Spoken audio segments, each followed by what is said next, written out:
Le geste est devenu un rituel. Pour Caroline, pas question de commencer une journée sans en connaître à l'avance le déroulement. La réponse est sur sa boîte mail tous les jours. Là, j'ai dans Vie active toujours tout feu, tout flamme, au garde à vous ou sur les nerfs. Vous n'êtes pas épargné par les ambiances stressées.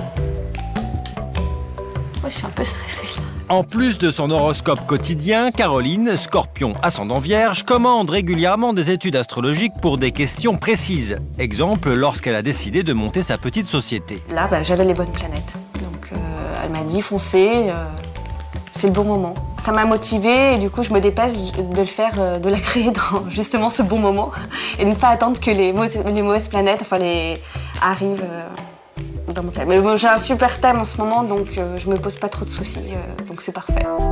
Astrologie, voyance, on a tous envie de connaître notre avenir. Les arts divinatoires fascinent. Selon une étude récente, un quart des Français a déjà consulté un professionnel.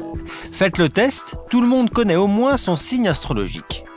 Cancer, Balance, Bélier, Lion, Gémeaux, Taureau. Dans les journaux, sur Internet, le succès des horoscopes ne s'est jamais démenti. c'est la première chose que je fais dans les magazines. C'est plutôt un amusement qu'une véritable croyance. Puis ça permet d'avoir des conversations. Quand c'est positif, je suis assez d'accord. Quand c'est négatif, j'essaie de faire en sorte de ne pas être d'accord. Diane Bocador est astrologue. On la retrouve dans 6 magazines. Pour elle, l'horoscope est avant tout un exercice de style. Le style doit être ludique, accrocheur et surtout pas classique, rigoureux, triste.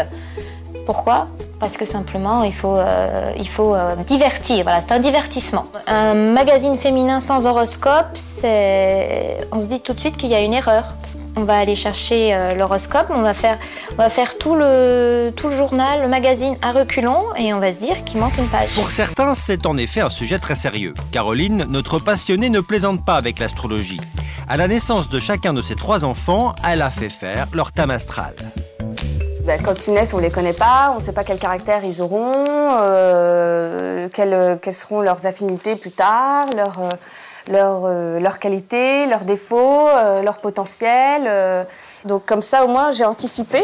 À 10 mois, Isor, la petite dernière, n'a déjà plus aucun secret pour sa mère. Alors Isor, c'est mon petit poisson. Dans son thème, on parle de petits mensonges, des petites choses comme ça. Je savais que ça allait être un bébé plutôt dynamique parce qu'elle a Mars en Verseau. Caroline a payé 80 € pour savoir si les bons astres s'étaient penchés sur le berceau de sa fille. Voilà. Le petit poisson au dodo.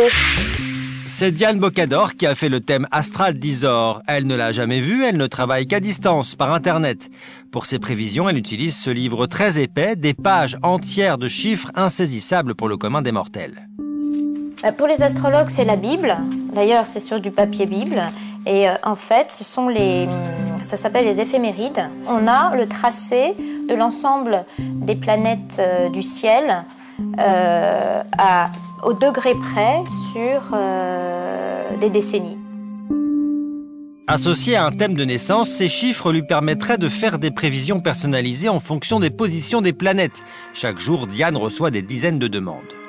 Dans les périodes où les gens ont plus de problèmes que d'habitude, ils se tournent beaucoup plus vers la voyance ou l'astrologie. Il faut pas se leurrer, quand on a un client, c'est qu'il a un problème. Quand tout va bien dans la vie d'une personne, on n'a pas cette personne, on l'a pas en client.